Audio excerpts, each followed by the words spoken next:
ভাৰতৰ ভিতৰতে এখন শক্তিশালী বিকশিত আৰু সুৰক্ষিত ৰাজ্যলৈ ৰূপান্তৰ কৰিছো।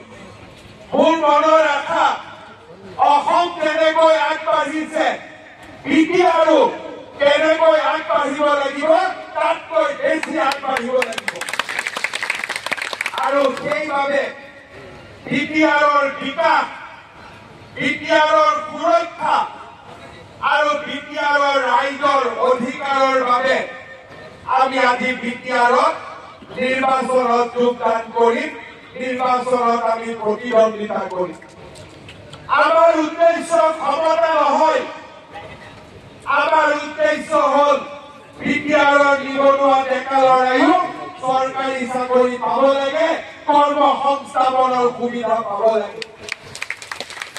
অসমৰ প্ৰত্যেকখন জিলাৰ দৰে বিটিআৰতো ৰাস্তা ঘাটৰ নিৰ্মাণ হ'ব লাগে, বিটিআৰতো স্কুল কলেজৰ নিৰ্মাণ হ'ব লাগে আৰু বিটিআৰৰ ৰাইজৰো সমস্যাৰ সমাধান হ'ব লাগে।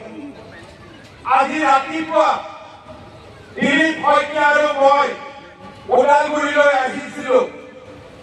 আপোনালোকৰ য'ত পাম তাৰ আগতে জিলা উপায়ুক্তৰ লগত আমি বহিছিলো। যোৱাবাৰ আমি ওদালগুৰি ঘোষণা কৰিছিলো, ওদালগুৰি ৰাইজক দিছিলো। আমি সৰ্বমুঠ 58,000 পৰিয়ালক 58,000 পৰিয়ালক আমি অৰুণোদয় আঁচনি দিছিলো।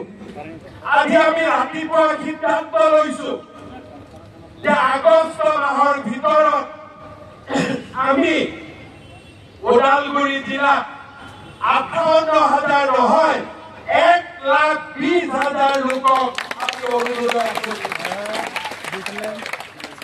58,000 জাগাত 1,20,000 পৰিয়াল বুথত আমি হিতাধিকাৰী নিৰ্বাচন কৰি আৰু কোনোবাই যদি বাদ পৰি যায় আমি তেওঁলোকক বিশেষভাৱে অৰুণোদয় আঁচনি দিয়াৰ ব্যৱস্থা কৰিম, যাতে কোনো দুখীয়া মানুহ এই আঁচনিৰ পৰা বাদ পৰি যাব নোৱাৰে। শ্ৰদ্ধাৰ ৰাইজ, আজি আমি সমগ্ৰ অসমতে মুখ্যমন্ত্ৰীৰ মহিলা উদ্যমিতা আঁচনি আজি আমি প্ৰস্তুত কৰিছো যে আগষ্ট মাহৰ পৰা আমি